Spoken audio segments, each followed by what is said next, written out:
ಸೇರಿ ಬಂದಂಥ ನಿಮ್ಮೆಲ್ಲರಿಗೆ ಮತ್ತೊಂದು ಆವರ್ತಿ ನಮ್ಮ ರಕ್ಷಕನು ಯೇಸು ಕ್ರಿಸ್ತನ ಮಧುರವಾದ ನಾಮದಲ್ಲಿ ನಾನು ವಂದನೆಯನ್ನು ಸಲ್ಲಿಸ್ತಾ ಇದ್ದೇನೆ. ನಿಜವಾಗ್ಲೂ ಇವತ್ತು ಬಹಳ ಅಂದರೆ ಬಹಳ ಸಂತೋಷಕರವಾದಂಥ ದಿನ ಇದು. ಯಾಕಂದರೆ 25ನೇ ವಾರ್ಷಿಕೋತ್ಸವ, ಸಿಲ್ವರ್ ಜೂಬ್ಲಿ ಅಂತಾರಲ್ಲ, ಏನಂತಾರೆ ಇದನ್ನು? ಸಿಲ್ವರ್ ಜೂಬ್ಲಿ ಅಂತಾರೆ. 25 ವರ್ಷಗಳಾಯಿತು ಈ ಬಿಲ್ಡಿಂಗ್ ಕಟ್ಟಲ್ಲ.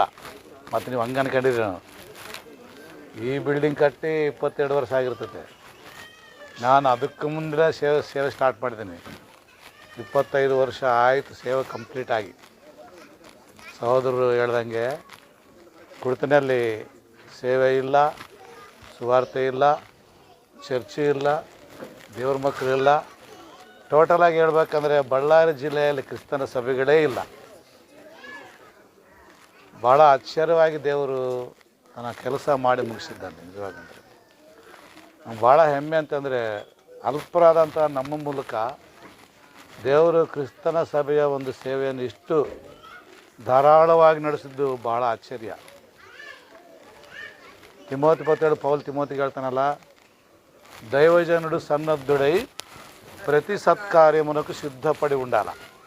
అది సువార్థికనాగలి, ಬೋಧಕನಾಗಲಿ, చర్చ్ ఎల్డర్, కుర్బ ಅಂದರೆ కాపరి కానీ ఎవరైనా కానీ సిద్ధంగా ఉంటేనే అయ్యేది. ಸಿದ್ಧವಾಗಿರಬೇಕು, ready to do the work. ಹೆಂಗಿರ್ಬೇಕಂದ್ರೆ ಅವರು ರಾಜಕೀಯದಲ್ಲಿ ಸುಮ್ಮನೆ ಹೊಗಳ್ತಾ ಇರ್ತಾರೆ, ಡೂ ಆರ್ ಡೈ ಅಂತೇಳಿ. ಏನದ ರಾಜಕೀಯ ಹೇಳ್ತಾರೆ, ಡೂ ಆರ್ ಡೈ ಅಂತ ಹೇಳ್ತಿರ್ತಾರೆ ಅವರು. ಅಂದರೆ ಅರ್ಥ ಏನು? ಇಂದಿರಾ ಗಾಂಧಿ ಸತ್ತಂಗೆ ಸಾಯಿ, ರಾಜೀವ್ ಗಾಂಧಿ ಸತ್ತಂಗೆ ಸಾಯಿ. ಯಾವುದಕ್ಕಾಗಿ? ರಾಜಕೀಯಕ್ಕಾಗಿ ಅಲ್ಲ. ಆದರೆ ನಾವು ಹಂಗಲ್ಲ.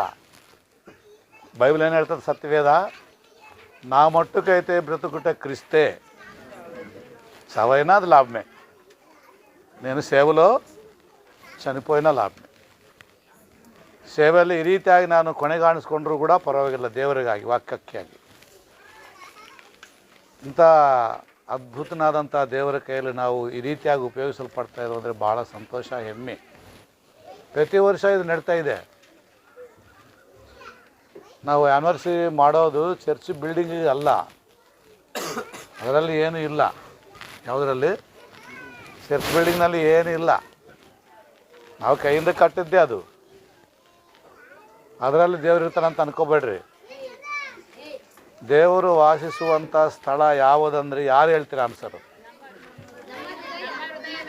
ನೀವು ದೇವರ ಆಲಯವಾಗಿದ್ದೀರೆಂಬುದಾಗಿಯೂ ನಿಮ್ಮೊಳಗೆ ದೇವರು ಇದ್ದಾನೆಂಬುದಾಗಿ ನಿಮಗೆ ಗೊತ್ತಿಲ್ಲವೋ? ನಾವೇ ದೇವರಿಗೆ ಮಂದಿರ, ನಾವೇ ದೇವರು ವಾಸಿಸುವಂಥ ವಾಸಸ್ಥಳ. ದೇವರಿಗೆ ನಾವು ಬೇಕು, ನಮ್ಮನ್ನು ಆತನು ಕಟ್ಟಿದಾತನು ಅಲ್ಲ. ಈ ರೀತಿ ಇವತ್ತು ಇಷ್ಟು ಚೆನ್ನಾಗಿ ಅದ್ಭುತವಾದಂಥ ವಿಷಯ ಇದು, ಭಾಳ ಅದ್ಭುತ. ಸಹೋದರಿಗಳು ಎಷ್ಟು ಚೆನ್ನಾಗಿ 2-3 ಅಧ್ಯಾಯಗಳು ಹೇಳ್ಬಿಟ್ರು ಒಬ್ಬೊಬ್ಬರು. ಭಾಳ ವಂಡ್ರಲ್ಲ, ಎಷ್ಟು ವಂಡ್ರ ಅಂದರೆ ನಾನು ಏನು ಅಂದ್ಕೊಂಡಿದ್ದೀನೋ ಅದಾಯಿತು. ಯಾರು ಅಪೊಸ್ತಲರ ಕೃತ್ಯ 2 ಅಧ್ಯಾಯ 1-47 ವಚನ ಹೇಳ್ತಾರಾ ಅಂತ ನಾನು ಲಾಸ್ಟ್ ಟೈಮ್ ಕಳಿತೆ. ಅದು ಗುಂಟ್ಕಲ್ನಲ್ಲಿ ಹೇಳಿದ್ರು, ಆವಾಗ ಅವರು ಕೂಡ ಅಲ್ಲಿ 2-3 ಹೇಳಿದ್ರು ಅಲ್ಲಿ. ಇವತ್ತು ಇಲ್ಲಿ ಕುಡಿತೀನಿ ಸಭೆಯಲ್ಲಿ ತಿಮೋತಿ ಅವರ ಮಿಸ್ಸಸ್ಸು ಚೆನ್ನಾಗಿ ಹೇಳಿದ್ರು. ಅದ ಭಾಗ್ಯಮ್ಮ ಹೇಳಿದ್ರು, ನೋಡಿದ್ರೆ 47 ವಚನ. ಸಹೋದರಿ ಅನುಷಾ ಭಾಳ ವಂಡ್ರಲ್ಲ. ಇದು ಊಹಿಸ್ಲಿಕ್ಕೆ ಭಾಳ ಕಷ್ಟ ಆಗ್ತದೆ. ಪರಿಚಯನೂ ಮಾಡಿ, ಸ್ವಲ್ಪ ದೇವರ ಸಂಕಲ್ಪನೂ ಹೇಳಿ, ಅದಕ್ಕೆ ತಕ್ಕಂಥ ರೆಫರೆನ್ಸು ಸೆಲೆಕ್ಟ್ ಮಾಡಿಕೊಂಡು ಅದನ್ನು ಪೂರ್ತಿ ಓದಿ, ಯಾವುದನ್ನು? ಯೇಸು ಕ್ರಿಸ್ತನ ಒಂದು ರೆಸರೆಕ್ಷನ್, ಒಂದು ಅರ್ಥ ಮೊದಲು ನಮಗೆ ಪರಿಚಯ ಮಾಡಿ, ಅದಕ್ಕೆ ಸಂಬಂಧಪಟ್ಟಂಥ ಅಧ್ಯಾಯವನ್ನು ಕರೆಕ್ಟಾಗಿ 57 ವಚನ ಓದಿದ್ರು ನೋಡ್ರಿ. ಭಾಳ ವಂಡ್ರಲ್ಲ. నీకు ఆ చదవమని ఎవరు చెప్పినారమ్మా? ఆ అధ్యాయం చదవమని ఎవరు చెప్పినారు నీకు? అంతేనా? ಒಳ್ಳೆ ಸೆಲೆಕ್ಷನು. ಆಮೇಲೆ ನೆಕ್ಸ್ಟ್ ಹಂಗೆ ಅವರು 3 ಸ್ವಾಮಿಗಳ ಬಗ್ಗೆ ಕೂಡ ಹೇಳಿದರು. ಲೂಕನ ಬರೆಸುವಾರ್ತೆ 15ನೇ ಅಧ್ಯಾಯ. ಕ್ರೈಸ್ತಿಯ ಪ್ರಪಂಚದಲ್ಲಿ ಈ ಲೂಕನ ಸುವಾರ್ಥ ಅಧ್ಯಾಯ 15ನೇ ಅಧ್ಯಾಯ ಗೊತ್ತಿಲ್ಲದವ್ರು ಯಾರು ಇಲ್ಲ. ಆ ಅಧ್ಯಾಯ ಗೊತ್ತಿಲ್ಲದಂಥ ಕ್ರೈಸ್ತರು ಯಾರೂ ಇಲ್ಲ. ಯಾಕಂದ್ರೆ ಅದ್ರಾಗ ಪ್ರಾಮುಖ್ಯವಾಗಿ ಏನೈತೆ, ತಪ್ಪಿ ಹೋದಂಥ ಮಗನ ಕುರಿತು ಬರೆದಿದ್ದಲ್ಲಿ తప్పిపోయినకు మనకు రాయబడింది. కాబట్టి దాన్ని ఎవరు ఆ అధ్యాయాన్ని మాత్రం మర్చిపోరు. ప్రతి క్రైస్తవుడికి కూడా అది తెలిసి ఉంటుంది. అయితే ఎంతమంది క్రైస్తవులు దాన్ని అంత ఈజీగా 31 వచనాలను చెప్పగలిగినారు చెప్పండి చూడకుండా. ಎಲ್ಲರಿಗೂ ಅಧ್ಯಾಯ ಅದು ಗೊತ್ತಾಯ್ತದು. ಆದರೆ ಯಾರು ಹೇಳ್ತಾರೆ, ಭಾಳ ಮಂದಿ ಹೇಳಬೇಕಂದ್ರೆ ಹೇಳ್ಬೇಕನ್ನೋ ಒಂದು ಬಯಕೆ, ಆಸೆ ಇರಬೇಕು. ದೇವರೇ ನನಗೆ ಅಂಥ ಒಂದು ಜ್ಞಾಪಕ ಶಕ್ತಿ, ಜ್ಞಾನ ಕೊಡು, ನಾನು ನಿನ್ನ ಮಹಿಮೆಗಾಗಿ ಅದನ್ನು ಹೇಳಬೇಕನ್ನುವಂಥ ಒಂದು ತಾಪತ್ರಯ ಇರಬೇಕು ಅಲ್ಲ. ಓದಿದವರೇ ಹೇಳ್ತಾರೆ ಅಂತ ಅನ್ಕೋಬೇಡ್ರಿ, ಓದಲಾರ್ದವ್ರು ಕೂಡ ಹೇಳ್ಬೋದು. ನಮಗೇನಿರಬೇಕು, ನಾನು ಹೇಳ್ದಲ್ಲ, దైవజనుడు సన్నద్ధుడై ఉండి ప్రతి సత్కార్యమునకు సిద్ధంగా ఉండాల. ಸಿದ್ಧರಾಗಿರ್ಬೇಕು. ಎಲ್ಲೈತೆ ಮಾತು ಬೈಬಲ್ನಲ್ಲಿ? ಹೊಸ ಒಡಂಬಡಿಕೆಯಲ್ಲಿ ಪೇತ್ರ ಪತ್ರಿಕಾ, ತಿಮೋತಿ ಪತ್ರಿಕೆಯಲ್ಲಿ 2ನೇ ಅಧ್ಯಾಯದಲ್ಲಿ ಐತಲ್ಲ, ಏನು ಹೇಳ್ತಾನಲ್ಲಿ? ಒಂದ್ಸಲ ಹೋದ್ರ ಮಾತು 2 ತಿಮೋತಿ 2ನೇ ಪತ್ರಿಕೆ 2ನೇ ಅಧ್ಯಾಯ ಅನ್ಕೊಂತೀವಿ ನೋಡ್ರಿ. ಎಷ್ಟೊಂದು ತೆಗ್ತೀರಪ್ಪ ನೀವು ಬೈಬಲ್. దైవజనుడు సన్నద్ధుడై ప్రతి సత్కార్యమునకు పూర్ణముగా సిద్ధపడి ఉండాల. అబ్బా, ఇది దైవావేశం వల్ల కలిగిన ప్రతి లేఖనము ఉపదేశించుటకును, ఖండించుటకును, తప్పుదిద్దుటకును, ಶಿಕ್ಷ చేయుటకును. ఏది ప్రయోజనం చెప్పండి? ಯಾವುದು ಪ್ರಯೋಜನ ನಮಗೆ? ಇವತ್ತು ಇಲ್ಲಿ ಇಷ್ಟು ಒಳ್ಳೆ ಕಾರ್ಯ ಆಯಿತು, ಚೆನ್ನಾಗಿ ನಡೀತು, ದೇವರಿಗೆ ಮಹಿಮೆ ಅದ್ಭುತವಾಗಿ ನಡೀತು ಅದಾ. ಇದೆಲ್ಲ ಹೇಗೆ ನಡೀತು? ಅಲ್ಲಿ ವಾಕ್ಯ ಅದನ್ನೇ ಹೇಳೋದಲ್ಲಿ. ಏನು ಹೇಳ್ತದೆ ವಾಕ್ಯ? ಅದನ್ನೇ ಹೇಳ್ತದೆ ನೋಡ್ರಲ್ಲಿ. ನಮ್ಮ ಎಲ್ಲರೊಟ್ಟಿಗೆ ದೇವ್ರಿಗೆ ಕೆಲಸ ಮಾಡ್ತಾನೆ, ನಾವೆಲ್ಲರೂ ಮಾಡ್ಬೋದು. ಸಭೆ ಅಂತಂದರೆ ದೇಹ ಅಂತ ಸತ್ಯವೇದ ಹೇಳ್ತತಲ್ಲ, ಶರೀರ ಅಂತ ಹೇಳ್ತತಲ್ಲ. ಅಂದಮೇಲೆ ಕೈ ಇದ್ದಾವೆ, ಕಣ್ಣಿದ್ದಾವೆ, ಕಾಲಿದ್ದಾವೆ, ಎಲ್ಲ ಹೊರಗೆ ಕಾಣೋವೆಲ್ಲ ಇದ್ದಾವಲ್ಲ ಆರ್ಗನ್ಸ್. ಇವೆಲ್ಲ ಕೆಲಸ ಮಾಡಬೇಕು. ಮತ್ತೆ ಏನು ಮಾಡಬೇಕು? ಈ ಎಲ್ಲ ಆರ್ಗನ್ಸ್ ಕೆಲಸ ಮಾಡಿದ್ರೇ ಅದು ಸಭೆ, ಅದು ದೇಹ. ಇಲ್ಲಾಂದರೆ ಅದು ಸ್ವಾರ್ಥ. ಈ ಸಭೆಗೆ ಒಬ್ಬನೇ ನಾನು ಹೆಡ್ ಅಂತ ಯಾರು ಹೇಳ್ತಾರೋ ಅವನು ಮೂರ್ಖ, ಅವನು ದುಷ್ಟ, ಅವನು ದುರ್ಮಾರ್ಗನು. ಯಾಕಂದರೆ సభకి ఎప్పుడు కూడా ఒక్క కాపరి ఉండు, ఒకరికంటే ఎక్కువ ఉండాలా. సంఘములో వాక్యం చెప్పేవాళ్ళు చాలామంది ఉండాలా, చాలామంది బోధకులు కావాలా, చాలామంది స్వార్థికులు కావాలా, చాలామంది దేవుని పని చేసేవాళ్ళు కావాలా. ఇంకొక మాటకు వస్తే ನಾವೆಲ್ಲರೂ ಕೂಡ ಸೇವೆ ಮಾಡುವುದರಿಂದಲೇ ಸಭೆ ಅಂತ ಅರ್ಥ. ನಾನು ಸೇವಕನು, ನಾನು ಪಾಸ್ಟ್ರು, ನಾನು ಎಲ್ಡರು, ನಾನೊಬ್ಬನೇ ಮಾಡಬೇಕು, ನಾನು ಹೇಳಿದ್ದೆ ನೀವು ಕೇಳಬೇಕು, ನಾನು ಹೇಳ್ದಂಗೆ ನೀವು ನಡ್ಕೋಬೇಕು, ನಾನೇ ಇದಕ್ಕೆ ಹೆಡ್ಡು, ನಾನೇ ಇದಕ್ಕೆ ಬಾಸು, ಎಲ್ಲ ನಂದೇ ನಡಿಬೇಕಿಲ್ಲಿ ಅಂತ ಯಾರಾದರೂ ಅಂದುಕೊಂಡ್ರೆ ಅವರಷ್ಟು ಸಾತಾನು ಸಂಬಂಧಿಗಳು ಮತ್ತೊಬ್ಬರು ಯಾರು ಇರಲಿಕ್ಕೆ ಸಾಧ್ಯನೇ ಇಲ್ಲ. ಇವತ್ತು ಬಹಳಷ್ಟು ಕ್ರಿಸ್ತನ ಸಭೆಗಳಲ್ಲಿ ಇಂಥ ಮೂರ್ಖರೇ ಭಾಳ ಮಂದಿ ತಯಾರಾಗಿಬಿಟ್ಟಾರೆ.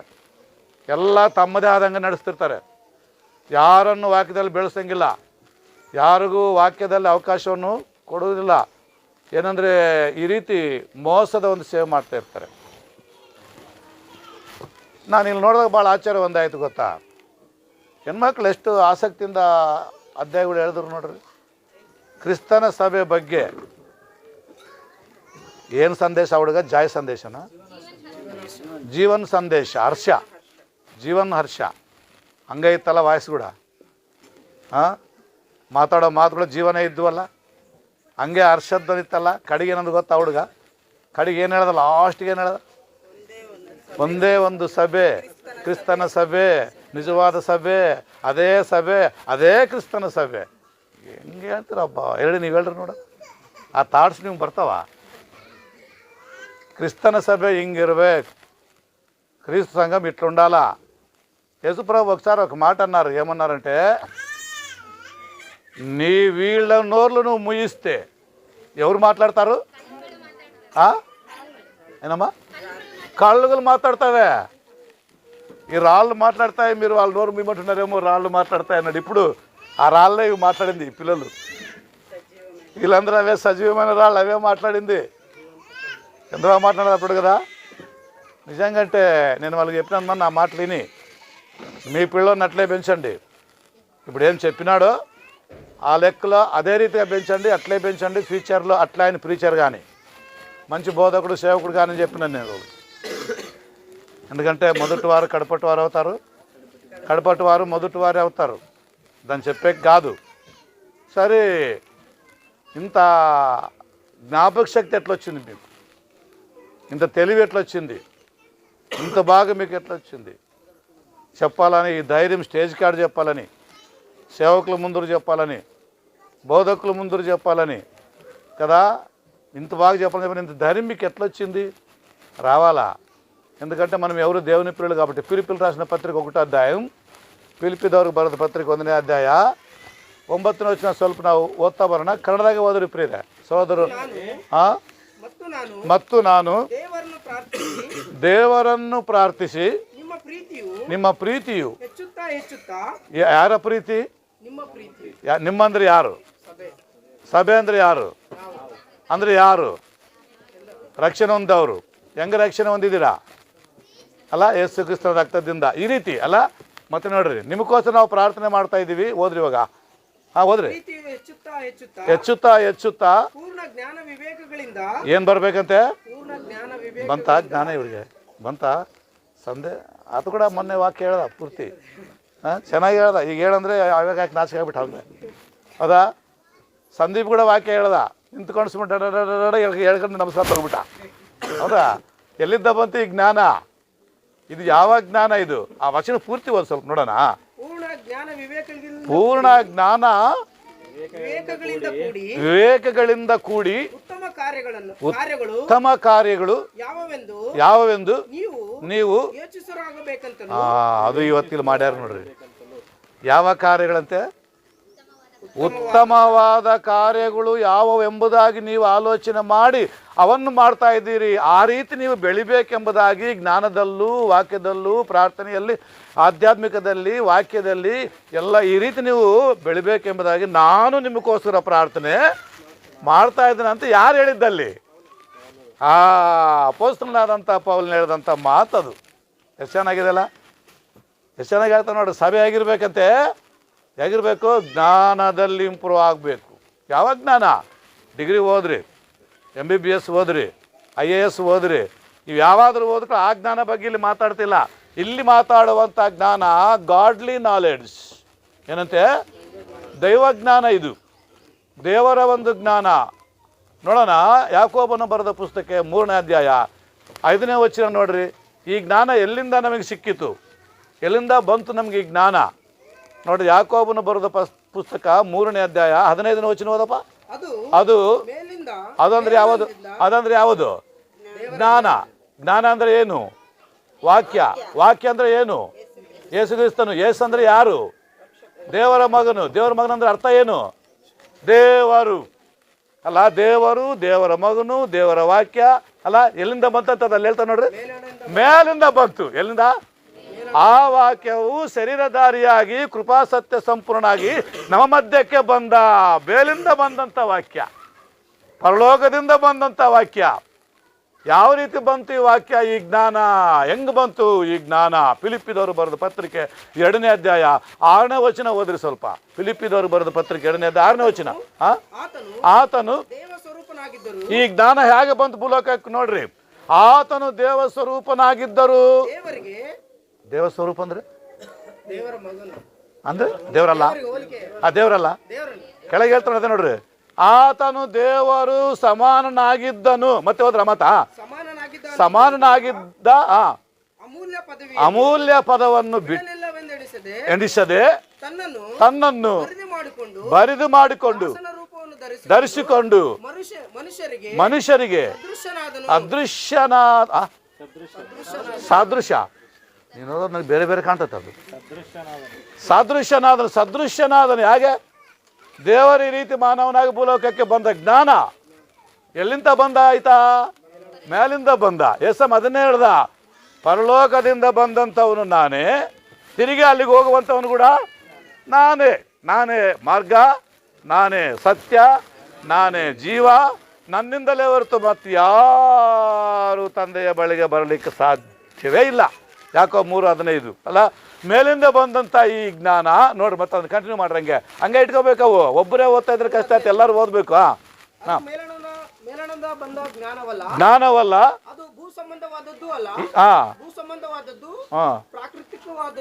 ಈ ಲೋಕ ಸಂಬಂಧವಾದದ್ದು ಅದನ್ನ ಹೇಳಿ ಈ ಲೋಕದ ಜ್ಞಾನ ದೇವಗಳಿಗೆ ಸಂಬಂಧಪಟ್ಟಂತ ಜ್ಞಾನ ಆದ್ರೆ ದೇವರ ಜ್ಞಾನ ಅಂತದ್ದಲ್ಲ ಮತ್ತೆ ಕೆಳಗೆ ನೋಡ್ರ ಮತ್ಸರವು ಪಕ್ಷಭೇದವು ಇರುವ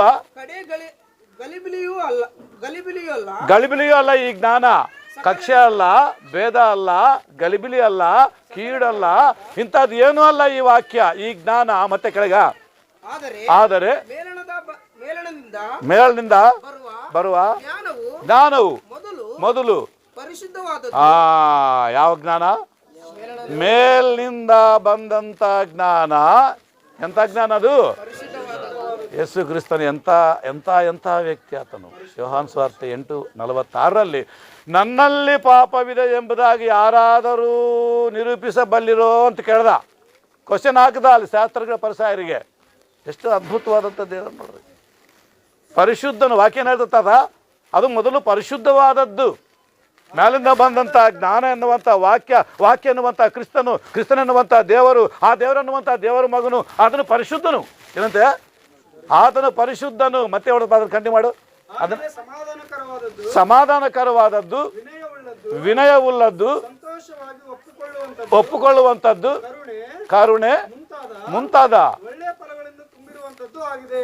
ಯಾವುದಾಗಿದೆ ಅದು ಜ್ಞಾನ ಏನಾಗಿದೆ ಅದು ಕರುಣೆ ಜಾಲಿ ದಯೆ ಕ್ಷಮೆ ಅಲ್ಲ ಎಂಥದ್ದು ವಾಕ್ಯ ಅದು ಎಂಥದ್ದು ಜ್ಞಾನ ಅದು ಆ ಜ್ಞಾನ ಎಂಥ ಆತನೇ ಕ್ರಿಸ್ತನು ಅದನ್ನು ನಾವು ಕಲಿಬೇಕು ಈಗಿನ ಕಾಲದಲ್ಲಿ ಬಹಳಷ್ಟು ಮಂದಿ ಯೇಸು ಕ್ರಿಸ್ತನ ದೇವರಲ್ಲ ಏನಲ್ಲ ಇವು ದೆವ್ವಗಳಾಗಿದ್ದಾವೆ ಯೇಸು ಕ್ರಿಸ್ತನ ದೇವರಲ್ಲ ಅಂತ ಹೇಳ್ತಾರೆ ಗೊತ್ತಿದ್ರೆ ತಾನೆ ಇವರಿಗೆ ಇವು ಯಾಕಂದ್ರೆ ಇವು ದೆವ್ವಗಳಿಗೆ ದೇವ್ರೇನು ಬೇಕಾಗ್ತದೆ ಬೇಕಾಗಿರಂಗಿಲ್ಲ ಅದಕ್ಕೆ ದೇವರಲ್ಲ ಅಂತ ಹೇಳ್ತಾರೆ ದೆವ್ವಗಳನ್ನು ದೇವ್ರಂತ ಹೇಳ್ತಾರ ಎಲ್ಲ ಉಲ್ಟಾ ಪಲ್ಟ ಕ್ರಿಸ್ತನ ಸಭೆಯಲ್ಲಿ ಇವತ್ತಿನ ದಿನಗಳಲ್ಲಿ ಬಹಳಷ್ಟು ದುರ್ಬೋಧಕರು ಈ ರೀತಿ ಇದ್ದುದಕ್ಕೆ ಬಹಳ ಚಿಂತೆ ನಮಗಾಗಿದೆ ಬಹಳ ಚಿಂತೆ ದುರ್ಬೋಧಕರು ಯೇಸು ಕ್ರಿಸ್ತನ ದೇವರಲ್ಲ ದೇವರ ಮಗನು ಅದು ದೇವರಲ್ಲ ಅದು ಶರೀರಧಾರಿಯಾಗಿ ಬಂದ ಎಲ್ಲಿಂದ ಬಂದ ಮೇಲಿಂದ ಬಂದ ಅಂದ್ರೆ ಮೇಲಿಂದ್ರೆ ಹೆಂಗ ಪರಲೋಕದಿಂದ ಬಂದ ಅದೆಲ್ಲ ಇದೆ ಪರಲೋಕ ಒಬ್ಬ ಬೋಧಕನಂದ ಸತ್ತ ಮೇಲೆ ಯಾರಿಗೆ ಹೋಗ್ತೀವೋ ಯಾರಿಗೆ ಗೊತ್ತಿಲ್ಲ ಅಂತ ನನ್ನಂಥ ಬೋಧಕ ಹೇಳ್ದ ಚರ್ಚಲ್ಲಿ ಉಪದೇಶ ಮಾಡೋದು ಪರಲೋಕ ನರಕ ಅಂತೇಳಿ ನೋಡಿ ಅಂತ ಹೇಳ್ತಾರೆ ಮತ್ತೆ ಏನು ಬೋಧನೆ ಮಾಡ್ದಿತ್ತ ಯಾಕೆ ಸೇವೆ ಮಾಡೋದು ಯಾಕೆ ಸಭೆ ಕಟ್ಕೋಬೇಕು ಪರಲೋಕನೇ ನಂಬಿಕೆ ಇಲ್ಲ ಏನೋ ಸಾಯೋವರೆಗೂ ನಮ್ಮದು ನೌಕರಿ ಇದ್ದಂಗೆ ಅದು ಯಾವುದು ಮೋಡಿ ಮಾಡಿ ಮೋಸ ಮಾಡಿ ಗಲಿಬಿಲಿ ಮಾಡಿ ದುಡ್ಡು ಸಂಪಾದನೆ ಮಾಡ್ಕೊಂಡು ನಾನು ದೇವ್ರ ಸೇವಕ ಅಂತ ಹೇಳ್ಕೊಂಡು ಒಂದು ಪಾಪ್ಯುಲಾಟ್ ಆಗಲಿಕ್ಕೆ ಒಂದು ಪ್ಲಾನ್ ಮಾಡ್ಕೊಂಡಿದೆ ಅಂತ ಅರ್ಥ ಏನು ಪ್ಲಾನು ಕ್ರಿಸ್ತನ ಸಭೆಯಲ್ಲೇ ಬಹಳ ಇರೋವು ಅಲ್ಲಿ ಹೇಳ್ತಾ ನೋಡ್ರಿ ಎಷ್ಟು ಚೆನ್ನಾಗೈತೆ ಮೇಲಿಂದ ಬಂದಂಥ ಜ್ಞಾನ ಇದು ಯೇಸು ಕ್ರಿಸ್ತನ ಜ್ಞಾನ ವಾಕ್ಯ ದೇವರ ಜ್ಞಾನ ಜ್ಞಾನವೆಂಬಾತನ ಆತನೇ ಬೇರೆ ಯಾರೂ ಇನ್ನಿಲ್ಲ ಏನೋದಿದ್ರು ಅದು ನೀವು ಪರಿಶುದ್ಧವಾದದ್ದು ಅಂದ್ರೆ ಪಾಪವಿಲ್ಲದ್ದು ಅಂತ ಅರ್ಥ ಪಾಪವಿಲ್ಲ ಅದರಲ್ಲಿ ಯೇಸು ಕ್ರಿಸ್ತನಲ್ಲಿ ಪಾಪವಿಲ್ಲ ಅದು ಇಬ್ರಿಯರಿಗೆ ಬರೆದ ಪತ್ರಿಕೆ 7:26 ಚೆನ್ನಾಗಿ ಹೇಳ್ತತಿ ಇನ್ನ ಕ್ಲಾರಿಟಿ ಇದೆ ಅಲ್ಲಿ ನೋಡ್ರಿ ಯೇಸು ಕ್ರಿಸ್ತನ ಎಂಥ ದೇವರು ಎಂಥ ವ್ಯಕ್ತಿ ಆತ ಇಂಥವನೇ ನಮಗೆ ಬೇಕಾದ ಮಹಾಯಾಜಕನು ಈತನು ಸ್ವಲ್ಪ ಲೆಕ್ಕ ಮಾಡ್ಕೊಳ್ರಿ ಯೇಸು ಕ್ರಿಸ್ತನ ಎಂಥ ದೇವರ ಮಗ ಎಂಥ ಶಕ್ತಿವಂತನು ಎಂಥ ವ್ಯಕ್ತಿ ಎಂಥ ವ್ಯಕ್ತಿತ್ವ ಎಂಥ ದೈವತ್ವ ಇದರಲ್ಲಿದೆ ನೋಡ್ರಿ ಅಲ್ಲ ಏನಂತನಲ್ಲಿ ಈತನು ಪರಿಶುದ್ಧನು. ಯಾವ ದೋಷಿ? ದೋಷಿ ಅಂದ್ರೆ ನಾನು ಕೇಳ್ತಿರೋದು. ದೋಷಿ ಅಂದ್ರೆ ಪಾಪಿ, ನಿರ್ದೋಷಿ ಅಂದ್ರೆ ಯಾವ ದೋಷ ಆತನ ಮೇಲೆ ಓಡಿಸ್ಲಿಕ್ಕೆ ಸಾಧ್ಯನೇ ಇಲ್ಲ. ಅಂತ ಒಂದು ಏನಂತ ಆತ ನಿರ್ದೋಷಿಯಾಗಿದ್ದ, ಪವಿತ್ರನು, ನಿರ್ದೋಷಿಯು, ಮತ್ತೆ ಅದೇನಪ್ಪ ಮತ್ತೆ ಇನ್ನೊಂದು ಕಳಂಕ, ನಿಷ್ಕಳಂಕ. ಕಳಂಕ ಅಂದ್ರೆ ಅರ್ಥ ಏನು?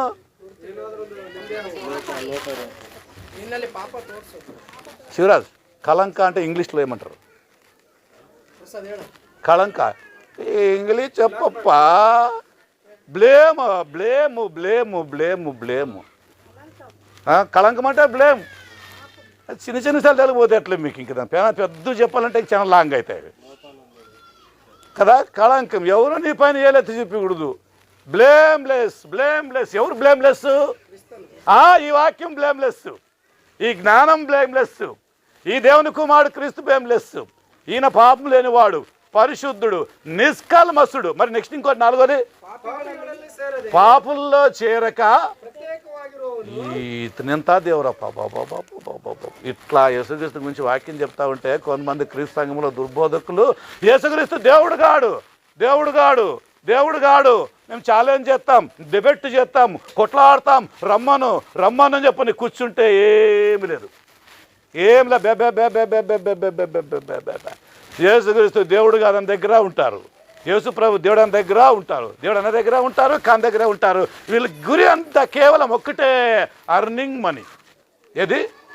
డబ్బును సంపాదించే ప్లాన్కి ఏమైనా చేస్తారు. గ్యారెంటీ వీళ్ళు ఎక్కడైనా ఉంటారు, ఏ బోధన చేస్తారు. ఎందుకంటే సైతాను వీళ్ళకి సీలేసింది. ఏమేసింది? సీలేసింది, ముద్ర వేసింది. వాత వేయబడిన మనస్సాక్షి. రై ఆడకి పో అది చెప్పు, ఇక్కడ పో ఇది చెప్పు, అక్కడ పోయి అది చెప్పు, ఎక్కడన్నా పో, నీకు ఎక్కడ అనుకూలమో అక్కడ చెప్పుకుంటారు, అంతే కదా. అంతలక మొత్తానికి నువ్వు నీ డబ్బుని అమ్మ. చర్చ్ ఆఫ్ క్రైస్ట్ కాదు వీళ్ళు, ఇట్టాలు కొంతమంది చర్చ్ ఆఫ్ సైతాన్. ఏమంటా? చర్చ్ ఆఫ్ సైతాన్. పేర్లేమో చర్చ్ ఆఫ్ క్రైస్ట్ అని బోర్డు ఉంటుంది, లోపల చూస్తే అన్ని సైతాన్ బోధలే, అన్నీ సైతాన్ బోధలే, అంతా సైతానే కదా. ఆలోచన అంతా సైతానే, ఆలోచన అంతా అన్ని దయ్యాల బోధలే ఉంటాయి. నాకు ఈరోజు చాలా సంతోషమైంది. 2 తిమోతి 2:1 ఏం చెప్పింది అక్కడ? ఎంత బాగుంది చూడండి అక్కడ. దైవజనుడు సన్నద్ధుడై ఏ కార్యముకంట? ప్రతి సత్కార్యానికి సిద్ధపడి ఉండాలి. సత్కార్యం అంటే ఏమి? దేవుడు ఒక వ్యక్తితో మాట్లాడినాడు. ఎవరు ఆ వ్యక్తి? కయీన్ అనే వ్యక్తితో మాట్లాడినాడు. ఏమని మాట్లాడినాడు? ఏమయ్యా, సత్కార్యం చేస్తే నువ్వు తల ఎత్తుకోవా? నువ్వు చేసింది ఏం బాగాలేదు. ఏం చేశాడు ఇంతకీ అతను? ఇంకా లేదు, ఇది చంపకముందు చెప్పిన మాట, ఇది చంపినప్పుడు చెప్పిన మాట వేరే, చంపినప్పుడు ఆ మాట వేరే, ఇది చంపకముందే ఇంకా కదా. ఏమన్నాడు? సత్కార్యం చేస్తే తల ఎత్తుకోవా? నువ్వెందుకు తల దించుకున్నావు? నాకు చెప్పండి, ఎందుకన్నాడు ఆ మాట కయీన్ని దేవుడు? అది దేవునికి ఇచ్చే విషయములో తనేమైనాడు? బైబిల్ ఏమంటుంది? ఎబ్రీ 11:4 హేబేలు శ్రేష్టమైన వాటిని అప్పగించినాడు, కయీన్ అయితే కదా కొంత కొంత కొంత కొంత అంటే సణిగి గొణిగి పేషాడి గీషాడి దేవునికి అయిష్టంగా ఇచ్చినాడు. ఎందుకంటే దేవుడు దాన్ని ఎందుకు అంగీకారం చేయలేదంటే యోహాను 1 3:11 అంటుంది, కయీన్ క్రియలు చెడ్డవి, సాతాను సంబంధి, అందుకనే వాడు ఎవరిని చంపినాడు? హేబేలుని చంపేసినాడు.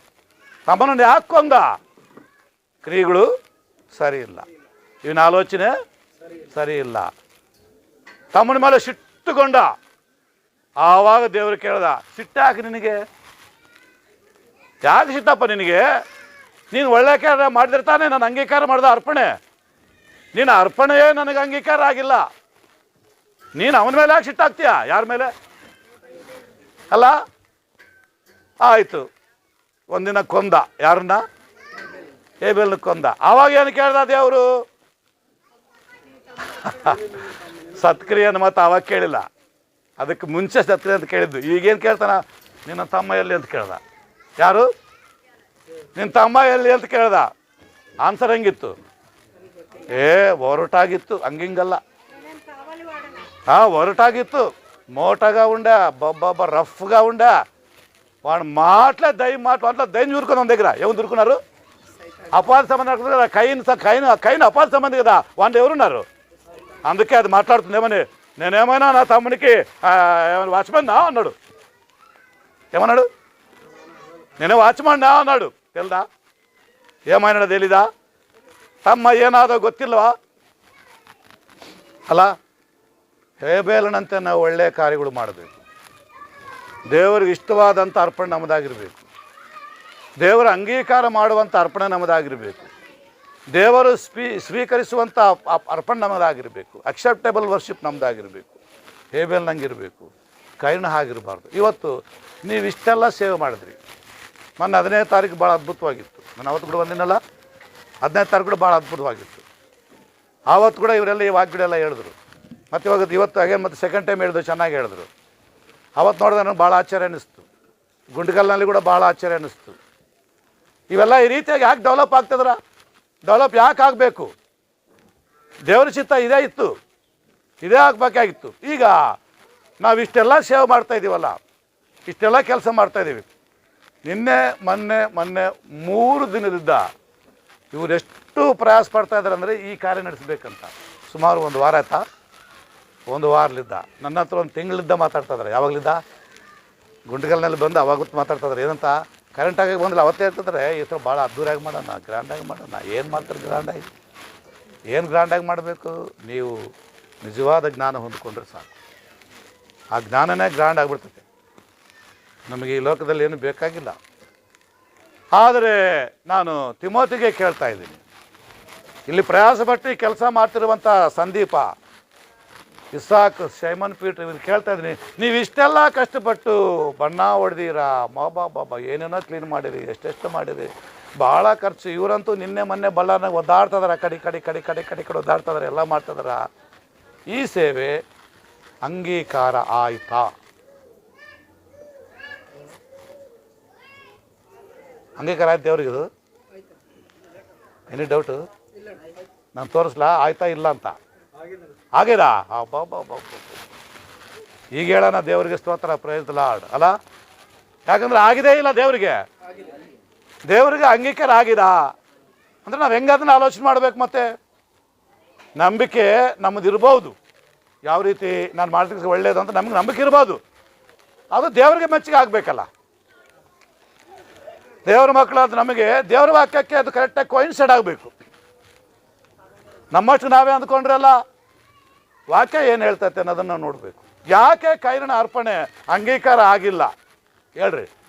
ಅಂಗೀಕಾರ ಆಯ್ತಾ? ಆಗಿಲ್ಲ. ಯಾರ್ದು? ಹೇಬೇಲ್ನ ಅರ್ಪಣೆ ಅಂಗೀಕಾರವಾಯ್ತಾ? ಇಲ್ಲ. ಆಯ್ತಾ? ಯಾಕೆ ಆಯಿತು? ಇಬ್ರಿಯ 11:4 ಏನು ಹೇಳ್ತತೆ? ಕಂಡಪಟ್ಟಿಗಳು ಏನು ಹೇಳ್ತತೆ? ನಂಬಿಕೆಯಿಂದಲೇ ಯಾರು? ಹೇಬೇಲ ಶ್ರೇಷ್ಠವಾದ ಅರ್ಪಣೆ ಮಾಡಿದ.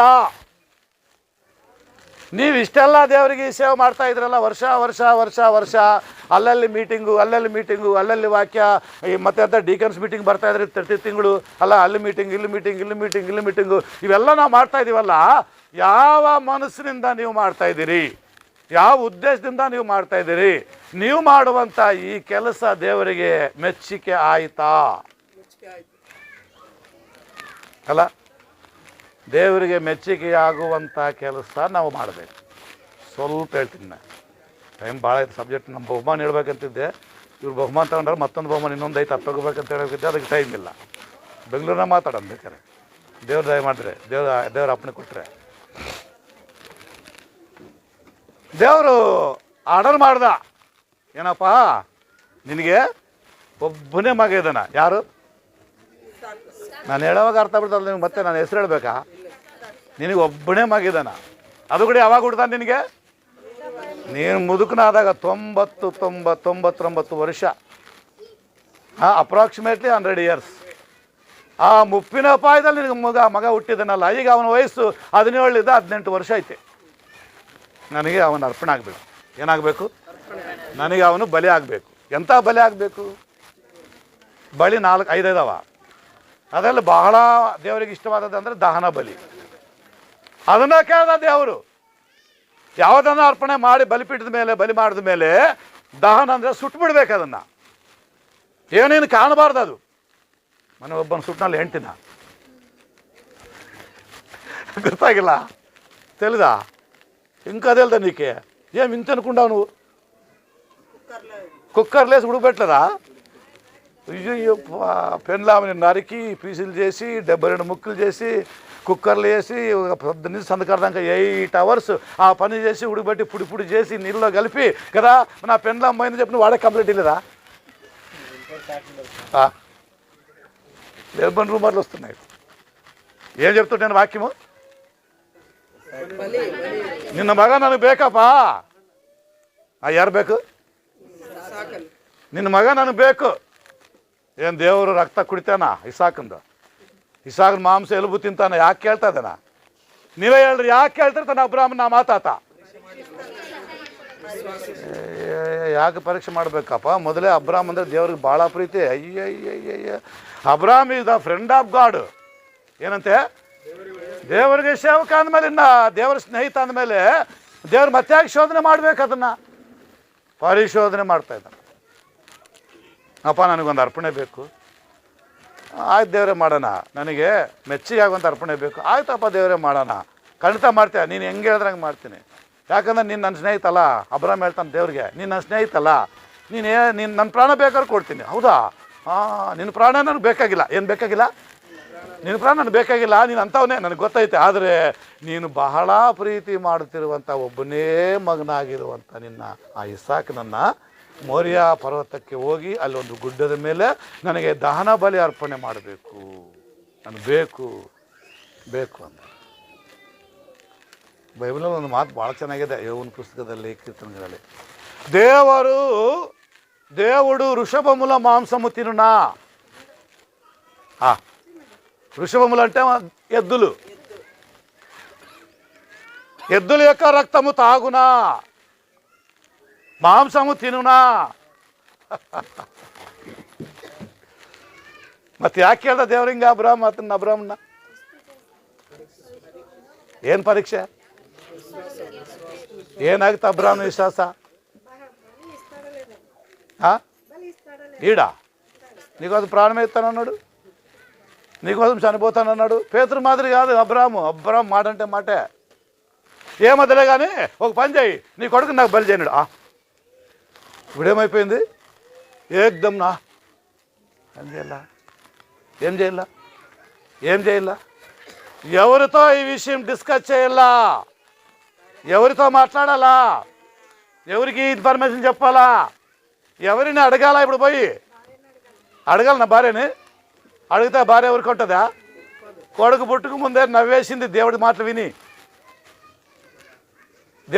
కొడుకు పుడతాడని చెప్తే నవ్వేసింది గయ్యాలి ఎవరు అమ్మ గయ్యాలి ఎంత గయ్యాలంటే పిల్లల గారు ఇంకా ఏం గారు పిల్లల కారంటే కారు ఇంకా కాబట్టి నేను చెప్పిన నువ్వు చేస్తావా లేదా అంతే చెయ్యి ఏమంటే ఆగారిని పెళ్లి చేసుకో ఏమనింది పెళ్లి చేసుకోవాలంతే నువ్వు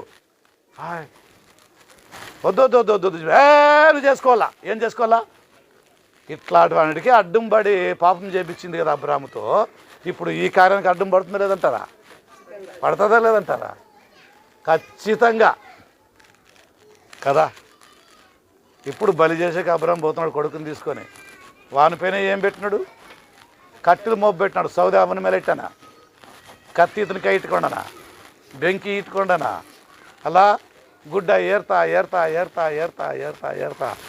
ನಾವು ದಹನ ಬಲಿ ಮಾಡಬೇಕಪ್ಪ ಅಂತ ಹೋಗ್ತದ್ರೆ ಇಬ್ಬರು ತಂದೆ ಮಗ ಇವ್ರು ಮಾತಾಡ್ತಾ ಹೋಗ್ತದ್ರ ಮಗ ಕೇಳಪ್ಪ ನನಗೊಂದು ಸಣ್ಣ ಡೌಟ್ ಐತೆ ಏನಂತೆ ಕುರಿ ಇಲ್ಲಲ್ಲ ದಹನ ಬಲಿ ಅಂತ ನೀನು ಹೇಳ್ತೀಯಾ ಕುರಿ ಇಲ್ಲಲ್ಲ ಅಂತಂದರೆ ಬಾರೋ ಅಂತ ದೇವ್ರು ನೋಡ್ಕೊಂತಾನ ನೀನು ಯಾಕೆ ಏನಂತಾನ ಇಬ್ರಿ ಪತ್ರಿಕೆ ಯಾಕೋಬನ ಪತ್ರಿಕೆ ರೋಮಾ ಪತ್ರಿಕೆ ಎಲ್ಲ ಹೇಳ್ತತೆ ಎಂಥ ನಂಬಿಕೆ ಅಬ್ರಾಹ್ಮ ಎಂಥ ವಿಶ್ವಾಸ ನಾನು ನನ್ನ ಮಗನು ಗುಡ್ಡದ ಮೇಲೆ ಹೋಗಿ ಅರ್ಪಣೆ ಮಾಡಿ ಆರಾಧನೆ ಮಾಡಿ ತಿರುಗಿ ಮತ್ತೆ ಬರ್ತೀವಿ ಅಲ್ಲಿವರೆಗೂ ನೀವು ವೇಟ್ ಮಾಡ್ರಿ ಈಗಲ್ಲ ನಮ್ಗೋತ್ರ ವೇಟ್ ಮಾಡಿರಿ ವೇಟ್ ಅಂಡ್ ಸಿ ಖಂಡಿತ ನಾವು ಬರ್ತೀವಿ ಅಂತ ಹೋದ್ರು ಬರ್ತಾನೆ ಮಗನ ಕಡೆಗೆ ಹೋಗ್ತಾನೆ ಯಾರನ್ನ ಪಾಪ ಆ ಅಮಾಯಕನಿಗೆ ಗೊತ್ತೇ ಇಲ್ಲ ಹುಡುಗನಿಗೆ. ಆಯ್ತು ಬಿಡಪ್ಪ, ದೇವರು ನೋಡ್ಕೊತಾನೆ. ಆಯ್ತು ಆಯ್ತು ಆಯ್ತು. ಏನು ಮಾತಾಡೋಕೆ ಮಗ, ಏನು ಮಾತಾಡೋಕೆ ಮಗ ತಂದೆಗೆ? ಏನು ಬದಲು ಮಾತಾಡಲ್ಲ. ಅಲ್ಲಿ ಹೋದ, ಬಲಿಪೀಠ ಕಟ್ಟಿಬಿಟ್ಟ, ಇಬ್ಬರು ಸೇರ್ಕೊಂಡು ಕಟ್ಟಿಗೆಲ್ಲ ಕಡಿದ್ರು ಅಲ್ಲ, ಬಲಿಪೀಠ ರೆಡಿ ಆಯಿತು. ಈಗ ಆಯ್ತು, ಇನ್ನೂವರೆಗಿಲ್ಲಲ್ಲಪ್ಪ, ಏನಿಲ್ಲ ಇನ್ನೂವರೆಗಿಲ್ಲೈತಪ್ಪ, ಕುರಿಮರಿಲ್ಲ ಅಂತ ಮಾತಾಡ್ತಿದ್ರೆ, ಇಲ್ಲಪ್ಪ ನಾನು ದೇವ್ರನ್ನ ಪ್ರೀತಿ ಮಾಡೋವನು, I am the friend of God, so ನನ್ನ ಮಾತು ಮೀರೋಂಗಿಲ್ಲ, ದೇವ್ರು ನನಗೆ ಒಂದು ಅರ್ಪಣೆ ಕೇಳೋಣ, ಅದು ನಾನು ಕೊಡ್ತೀನಿ ಅಂತ ಹೇಳಿದ್ದೀನಿ, ಅದಕ್ಕಾಗಿ ನೀನೇ ಆ ಬಲಿಪಸ್ಸು ಅಂತೇಳಿ ಕೈ ಕಾಲು ಕಟ್ಬಿಟ್ಟು ಅವ್ನು ಎತ್ಕೊಂಡ್ಬಿಟ್ಟು ಯಜ್ಞವೇದ ಮೇಲೆ ಇಟ್ಬಿಟ್ಟು. ಎಲ್ಲಿಟ್ಟ? ಕೈ ಕತ್ತಿಟ್ಕೊಂಡ. ಯಾರು? ಕೈಯ ಕತ್ತಿಟ್ಕೊಂಡ. ನೀವು ನನಗೆ ಹೇಳ್ರಿ, ಈ ಅರ್ಪಣೆ ದೇವರಿಗೆ ಅಂಗೀಕಾರವಾಯಿತಾ ಇಲ್ಲ? ನೀವು ಇವತ್ತು ಮಾಡ್ತಿರುವಂಥ ಸೇವೆ ದೇವರಿಗೆ ಅಕ್ಸೆಪ್ಟ್ ಆಗಿದೆ, ದೇವರಿಗೆ ಅಂಗೀಕಾರವಾಗಿದೆ, ದೇವರು ಅದನ್ನು ಸ್ವೀಕರಿಸಿದ್ದಾನೆ, ದೇವರು ಇದರಿಂದ ಮಹಿಮೆ ಹೊಂದ್ತಾ ಇದ್ದಾನೆ, ದೇವರು ಇದರಿಂದ ತನ್ನ ಶಕ್ತಿಯನ್ನು ತೋರಿಸ್ತಾ ಇದ್ದಾನೆ, ನಾನು ಇದ್ದೇನೆಂಬುವಂಥ ಒಂದು ರುಜುವಾತು ಪಡಿಸ್ತಾ ಇದ್ದಾನೆ ಅಲ್ಲ? ಅಂಥ ಕೆಲಸ ದೇವರು ನಮ್ಗೆ ಒಪ್ಪಿಸಿದ್ದಾನೆ. ಅಬ್ರಾಹ್ಮನ ಒಂದು ಆ ಅರ್ಪಣೆ ಯಾವ ರೀತಿ ದೇವರಿಗೆ ಅಂಗೀಕಾರವಾಯಿತು? ದೇವರಿಗೆ ಹೆಂಗಾದರೂ ಅಂಗೀಕಾರ ಮಾಡಬೇಕದು, ದೇವರನ್ನು ಒಪ್ಕೊಳ್ಳಬೇಕು ಅಂಥೇಳಿ ಏನು ಮಾಡ್ದ? ಹೆಂಡತಿ ಹತ್ರ ಬಂದು, ಶಾರಮ್ಮ ನಮ್ಮ ಮಗನ ಬಲಿ ಮಾಡೋಣ ಅಂತ ಹೇಳ್ದ. ನೀವೇನಂತೀರಿ ಇದಕ್ಕೆ? ಹೇಳ್ರದು ಸ್ವಲ್ಪ, ಏನು ಹಂಗೆ ಕುಂತ್ಕೊಂಡ್ಬಿಟ್ರು. ಶಾರಮ್ಮ ಮತ್ತೆ ಹೆಂಗೆ ಮಾಡೋಣಮ್ಮ, ದೇವ್ರು ನನಗೆ ಏನಂದ? ಹಾಂ, ಯಾರನ್ನು ಕೊಡಂತಾನ? ಇಸ್ಮಾಯಿಲ್ ಆವಾಗಲೇ ದೊಡ್ಡವನಾಗ್ಬಿಟ್ಟಾನ. ಯಾರು? ದೊಡ್ಡ ಮಗ ಆವಾಗಲೇ ದೊಡ್ಡವನಾಗ್ಬಿಟ್ಟಾನ ಅಲ್ಲ? ಮತ್ತೆ ಈಗ ಕೊಡಬೇಕಾಗಿದ್ದ ಯಾರನ್ನ? ಹಾಂ, ಇವೇ ಸ್ವಲ್ಪ ಗೆಸ್ ಮಾಡ್ರಿ. ಈಗಿನ ಮುಖ ಹೆಂಗಿರ್ತೈತಿ, ಈಗಿನ ಸಿಟ್ಟು ಹೆಂಗಿರ್ತೈತಿ, ಈಕೆ ಗಂಡನ ಹೆಂಗೆ ನೋಡಿರ್ತಾಳ, ಯಾವ ರೀತಿ ಬಿಹೇವ್ ಆಗಿರ್ತೈತೆ, ಇಷ್ಟ ಕೇಳಪ್ಪ ಹೆಂಗಿರ್ತೈತಿ ಇವಾಗ, ಈ ಸೀನ್ ಹೆಂಗೈತಿ ಇವಾಗ, ಯಾವ ರೀತಿ ಆಕೆ ಆನ್ಸರ್ ಕೊಟ್ಟಿರ್ಬೋದು ಇದಕ್ಕೆ? ಯೋ ನೀನು ಹೋಗಿ ಬಲಿಯಾಗಿ ಸಾಯಿ. ಏನು ಸಾಯಿ? ನೀನು ಬೇಕಾದ್ರೆ ಸಾಯಿ, ಯಾಕಂದ್ರೆ ನೀನು ದೇವ್ರಿಗೆ ಪ್ರಾಣ ಕೊಡ್ತೀನಿ ಅಂತ ಹೇಳಿ ಅಂತ ಇತ್ತಿಲ್ಲ, ಹೋಗಿ ಸಾಯಿ ಬೇಕಾದ್ರೆ. ನಾನು ನನ್ನ ಮಗನ ಕೊಡೋಂಗಿಲ್ಲ. ಯಾರನ್ನು ಕೊಡೋಂಗಿಲ್ಲ? ನನ್ನ ಮಗನ ಕೊಡೋಂಗಿಲ್ಲ. ಅಬ್ಬೋ, ಮುಪ್ಪಿನ ಪಾಯದಲ್ಲಿ ದೇವ್ರು ಕೊಟ್ಟನಪ್ಪ, ದೇವರ ವರ ಅವನು. ಯಾರು? ಒಬ್ಬನೇ ಮಗ. ಅಮ್ಮ, ನಾನು ಅವನು ಕೊಡೋಂಗಿಲ್ಲ. ನೀನು ಬೇಕಾದ್ರೆ ಸಾಯಿ, ನೀನು ಬೇಕಾದ್ರೆ ಸಾಯಿ, ನೀನು ಬೇಕಾದ್ರೆ ಸಾಯಿ. ಇವತ್ತಿನ ಕಾಲದಲ್ಲಿ ಭಾಳಷ್ಟು ಮಂದಿ ತಂದೆ ತಾಯಿಗಳ ಮಕ್ಕಳನ್ನು ಇಂಥ ಒಂದು ಭಕ್ತಿಯಲ್ಲಿ ಬೆಳೆಸ್ತಾ ಇಲ್ಲ, ಇಂಥ ಒಂದು ದೇವರ ಶಕ್ತಿಯಲ್ಲಿ ಬೆಳೆಸ್ತಾ ಇಲ್ಲ, ದೇವರ ಒಂದು ವಾಕ್ಯದಲ್ಲಿ ಬೆಳೆಸ್ತಾ ಇಲ್ಲ, ದೇವರ ಜ್ಞಾನದಲ್ಲಿ ಬೆಳೆಸ್ತಾ ಇಲ್ಲ. ಆಯ್ತಪ್ಪ, ಓಕೆ, ನೀನು ಹೆಂಗಂದ್ರೆ ಹಂಗೆ ಅಂತ ಹುಡುಗಂದು ಏನು ಮಾತಾಡಿಲ್ಲ ಅಪ್ಪನಿಗೆ, ಏನು ರಿಪ್ಲೈ ಏನು ಕೊಟ್ಟಿಲ್ಲ. ಆಯ್ತು ಆಯ್ತು ಆಯ್ತು, ಓಕೆ, ದೇವ್ರು ನೋಡ್ಕೊತಾನ ದೇವ್ರು ನೋಡ್ಕೊತಾನ ಅಂತ ಅಲ್ಲಿ ದೇವ್ರು ನೋಡ್ಕೊಂಡೇ ಬಿಟ್ಟ. ಕೈಯಾಗ ಕತ್ತಿಟ್ಟ, ಕಡೆಯಕ್ಕೆ ಹೋದ ಅಲ್ಲ. ಅದಕ್ಕೆ 27:12 ಮಾತಿದೆ. ಕಡಿಯಕ್ಕೆ ಹೋದ. ದೇವ್ರೇನಂದ ಅವಾಗ? ಅಬ್ರಾಹ್ಮನೇ ಅಂತ ಕರೀದ. ಕಡಿಬೇಡ, ಅರ್ಥ ಆಯಿತು, ನೀನು ನನಗೆ ಭಾಳ ಭಯಪಡ್ತೀಯ ಅಂತೇಳಿ. ಸರಿ ಆಯ್ತಪ್ಪ, ನೀನು ಆ ಕಡೆ ನೋಡು, ಕುರಿ ಇದೆ, ಟಗರಿದೆ, ತಗೊಂಬಂದಕ್ಕೆ ಬಲಿ ಮಾಡು. ಬಲಿ ಆಯಿತು. ಆ ಪ್ಲೇಸ್ಗೆ ಹೆಸರಿಟ್ಟ ದೇವರು.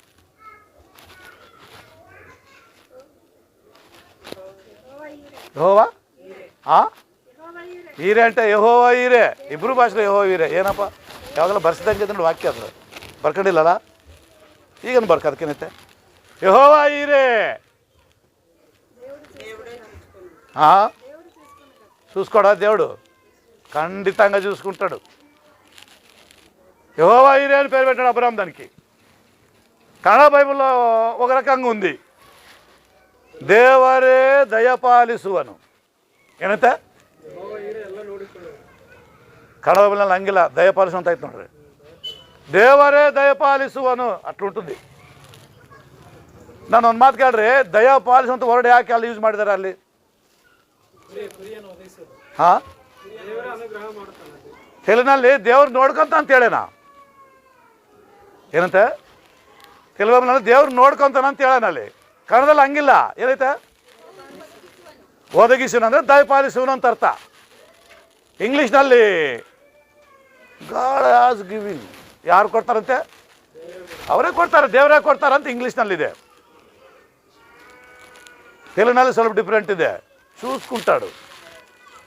రెండు మీనింగ్ ఒకటే వస్తాయి, కానీ ఈ కన్నడ బాగుంది. ದೇವರೇ ದಯಪಾಲಿಸು అని. ನೀನೇನು ಕೇಳಿದೆ? ಕುರಿಮರಿ ಎಲ್ಲಿ ಅಂತ ಕೇಳಿದಲ್ಲ, ಅದಕ್ಕೆ ದೇವರೇ ದಯಪಾಲಿಸ್ತಾನೆ. ಅದಕ್ಕೆ ಆ ವರ್ಡ್ ಕನ್ನಡದಲ್ಲಿ ಯೂಸ್ ಮಾಡ್ಯಾರ ಅವರು. ಚೆನ್ನಾಗಿದೆ, KJVಗೆ ಅನುಕೂಲವಾಗಿದೆ. ಈ ರೀತಿ ನಿಮ್ಮೆಲ್ಲ ಅರ್ಪಣೆ ದೇವರಿಗೆ ಅಂಗೀಕಾರ ಆಗಿದೆ ವಾಕ್ಯದ ಪ್ರಕಾರವಾಗಿ ಅಲ್ಲ. ತಂದೆಯಾದ ದೇವರಿಗೆ ನಿಮ್ಮ ಅರ್ಪಣೆ ಅಂಗೀಕಾರ ಆಗಿದೆ. ನಿಮ್ಮ ಸೇವೆಲ್ಲ ನಮ್ಮ ಸೇವೆಲ್ಲ ಅಂಗೀಕಾರ ಆಗಬೇಕು. ನಾವು ಸೇವೆ ಮಾಡಿದ್ರೆ ದೇವರಿಗೆ ಅಂಗೀಕಾರ ಆಗುವಂಥ ರೀತಿಯಲ್ಲಿ ನಾವು ಸೇವೆ ಮಾಡಬೇಕು. ಮುಂಬರುವ ದಿನಗಳಲ್ಲಿ ಈ ನಮ್ಮ ಸೇವೆ, ಈ ಕ್ರಿಸ್ತನ ಸಭೆಯಿಂದ ನಡೆಯುತ್ತಿರುವಂಥ ಈ ನಮ್ಮ ಸೇವೆ ಇನ್ನೂ ಪ್ರಬಲಬೇಕೆಂಬುದಾಗಿ, ವಿಸ್ತರಣೆ ಆಗಬೇಕೆಂಬುದಾಗಿ ನಮ್ಮ ಆಶೆ. ಅದು ಖಂಡಿತ ದೇವ್ರನ್ನ ನೆರವೇರಿಸ್ತಾನೆ. ಯಾಕಂದರೆ ನಾವು ದೇವ್ರ ಮಹಿಮೆಗಾಗಿ ನಾವು ಮಾಡ್ತಾಯಿದ್ದೀವಿ. ನಾವು ಮಾಡುವಂಥ ಈ ಕೆಲಸದಿಂದ ನಮಗೇನೋ ಬಹುಮಾನ ಸಿಗ್ತಾ ಇಲ್ಲ. ನಾವು ಇಷ್ಟೆಲ್ಲ ಕೆಲಸ ಪ್ರತಿ ಸ್ಥಳದಲ್ಲಿ ನಾವು ಪ್ರೇಯರ್ ಮಾಡ್ತೀವಿ, ಮೀಟಿಂಗ್ ಥರ ಅದ್ದೂರಿಯಾಗಿ ಮಾಡ್ತೀವಲ್ಲ. ಯಾವತ್ತಾಗಲಿ ಇವೆಲ್ಲ ರಿಪೋರ್ಟು ಯಾವುದವರೆಗೂ ನಾವು ಕಳಿಸಿಲ್ಲ, ಯಾವ ಅಮೇರಿಕದವ್ರಿಗೆ ಕಳಿಸಿಲ್ಲ, ನಮ್ಗೆ ದುಡ್ಡು ಕೊಡ್ತಾರೆ ಅಂತ ಹೇಳಿದ್ರೆ ಯಾರಿಗೂ ಕಳಿಸಿಲ್ಲ. ನಮ್ಮ report is only to belongs to the god. ಯಾರಿಗೆ? ಈಗ ನಾವು ಮಾಡುವಂಥ ಸೇವೆ ದೇವರು ನೋಡ್ತಾ ಇದ್ದಾನೆ. ಅದನ್ನೇ ಯೆಹೋವ ಈರೆ ಇರುತ್ತೆ. ಯೆಹೋವ ಈರೆ ದೇವ್ರು ನೋಡ್ತಾ ಇದ್ದಾನೆ. ದೇವ್ರಿಗೆ ಅಂಗೀಕಾರ ಆಗಬೇಕಷ್ಟೇ ಇದು ಅಲ್ಲ. ಅದಕ್ಕಾಗಿ ನಮಗೆ ಇದರಿಂದ ಏನಾಗಬೇಕು? ಪೇತ್ರನಿಗೆ 5ನೇ ಅಧ್ಯಾಯದಲ್ಲಿ 1ನೇ ವಚನದಲ್ಲಿ ಹೇಳ್ತಾನೆ, 1ನೇ ಪೇತ್ರನಲ್ಲಿ, ದುರ್ಲಾಭಾಪೇಕ್ಷೆಯಿಂದ ನೀನು ಸೇವೆ ಮಾಡಬಾರ್ದು. ದುರ್ಲಾಭ ಅಪೇಕ್ಷೆ. ಲಾಭ ಬೇರೆ, ದುರ್ಲಾಭ ಬೇರೆ. ಅಪೇಕ್ಷೆ ಅಂದರೆ ಪ್ರೀತಿ. ಸೇವೆ ಮಾಡಿದ್ರೆ ನಮಗೇನು ಸಿಗ್ತೈತೆ ಅಂತ ಪೇತ್ರ ಕೇಳ್ದ. ಅದಕ್ಕೆ ಆನ್ಸರ್ ಸ್ವಾಮಿ ಕೊಟ್ಟ. ಈಗಿನ ಕಾಲದಲ್ಲಿ ಭಾಳ ಮಂದಿ ಸೇವಕರು, ಕ್ರಿಸ್ತನ ಸಭೆಯಲ್ಲಿ ಬೋಧಕರು ಇದಕ್ಕೋಸ್ಕರ ಪ್ಲಾನ್ ಮಾಡ್ತಾಯಿದ್ರು. ಯಾವುದಕ್ಕೋಸ್ಕರ? ಕೇವಲ ದುಡ್ಡು. ನನಗೆ ಆಶ್ಚರ್ಯ ಸಂಸ್ಥಾನ. ಕರ್ನೂಲು ಜಿಲ್ಲಾ ಯಾವುದೋ ಒಂದು ಹಳ್ಳಿ, ಒಂದು ಊರು ಮರ್ತುಬಿಟ್ಟಿನ, ಅದು ಕೋಸಿಗಿ. ಕರೆಕ್ಟ್, ಕೋಸಿಗಿನಲ್ಲಿ ಒಂದು ಸಲ ಮೀಟಿಂಗ್ ಇಟ್ಟಾರೆ. ಯಾರು ಗೊತ್ತಾ? ಚರ್ಚ್ ಆಫ್ ಕ್ರೈಸ್ಟ್ ಅವರೇ ಮೀಟಿಂಗ್ ಇಟ್ಟಾರೆ. ಚರ್ಚ್ ಆಫ್ ಮೀಟಿಂಗ್ ಇಟ್ಟು ಸಬ್ಜೆಕ್ಟ್ ಏನು ಮಾತಾಡಬೇಕು, ಏನು ಮಾತಾಡೋದು ಸಬ್ಜೆಕ್ಟ್? ಅವ್ರು ಏನು ಹೇಳೋರು ಗೊತ್ತಾ ಅದಕ್ಕೆ ಬೋಧಕನಿಗೆ? ನಮಗೆ ಅಮೇರಿಕಾ ಫಂಡ್ ಬರ್ತೈತೆ, ಅದು ತಪ್ಪಾ, ಅದ್ರ ಬಗ್ಗೆ ಮಾತಾಡ್ದಂತ. ಹಿಂಗದರಲ್ಲ, ನಮಗೆಲ್ಲಿಂದ ಬರ್ತದೆ ಫಂಡು? ಅಮೇರಿಕದಿಂದ ಬರ್ತಾಯಿದೆ. ನಾವು ದುಡ್ಡು ತೊಗೊಂಡು ಕೆಲಸ ಮಾಡ್ತಾಯಿದ್ದೀವಿ, ತಪ್ಪಾ? ನಾನು ಯೂಟ್ಯೂಬ್ನಲ್ಲಿ ನೋಡ್ತೀನಿ, ಅದು ಬಂತು ಹೆಡ್ಡಿಂಗು, ಅಮ್ಮ ಅಮೇರಿಕಾ ದುಡ್ಡು ತಗೊಳ್ಳೋದು ತಪ್ಪಾ, ಸಬ್ಜೆಕ್ಟ್ ಅಂಶಂ. ఏం బోధించుతారు బోధకులు పోయి? ఈ బోధకులు ఎవరో కాదమ్మో, నాతో నేర్చుకున్న వాళ్ళే. ಓಯಮ್ಮ, ನನಗೆ ಆಶ್ಚರ್ಯ ಆಗ್ಬಿಡ್ತು. ಅಮ್ಮಮ್ಮಮ್ಮಮ್ಮಮ್ಮಮ್ಮ, ನಾನು ಇಂಥ ಉಪದೇಶ ಯಾವತ್ತೂ ಮಾಡಿಲ್ಲ, ಯಾವತ್ತೂ ಕಲಿಸಿಲ್ಲ ಇವರಿಗೆ. ಹೆಂಗೆ ಬಂತು ಇವರಿಗೆ? దుర్లాభాపేక్ష. ఆత్మల సంపాదన కాదు, సంఘక్షేమము కాదు. ఇట్లాంటి వాళ్ళకి సంఘాలే లేవు.